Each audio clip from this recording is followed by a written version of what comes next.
And the Buddha also offer 4 kinds of exercise in order to help you look into the object of mind.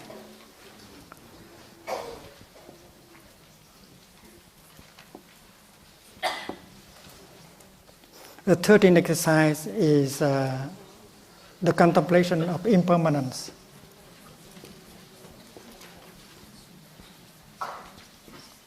That is one of the practice of concentration. But many of us only have an idea of impermanence, a notion of impermanence, an intellectual understanding of impermanence. That is not impermanence. Because even if you agree that everything is impermanent, you still behave as if they are permanent.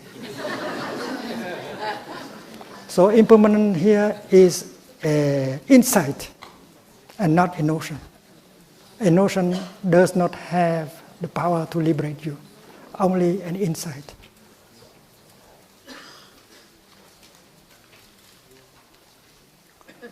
The notion can be helpful, but you have to be careful not to be caught in notions. Even the notion of impermanence, the notion of no self, the notion of interbeing. These notions are skillful means in order to help you. You are given some instrument in order to work the land to grow vegetable. And that instrument, you should not worship it. You should not put into an altar and worship. You should make good use of that instrument in order to work the land, in order to produce vegetable. So the teaching is given not for you to worship, not for you to say, I have the truth. I monopolize the truth. And that truth is called interbeing, impermanence, non-self. It does not help. So the practice of samadhi, concentration, is to produce not a thought, not a notion, but an insight. It is the insight of impermanence that helps liberate you and not the notion of impermanence. You know that your beloved one is impermanent, but you still have the feeling that she will be there for 1,000 years. And if you know that she is impermanent, you will do anything that can make her happy right here and right now. Maybe tomorrow is too late. So the idea of impermanence does not help. Only the insight of impermanence can help liberate us. Suppose you are angry at your beloved one. She just said something that makes you unhappy. She just did something that makes you unhappy. And with the anger in you, you want to suffer less. You want to say something in order to make her suffer. And you believe that doing that, you will suffer less. But according to this,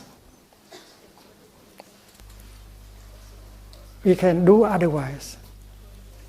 When you get angry of your beloved one, and when you are about to say something to make her suffer,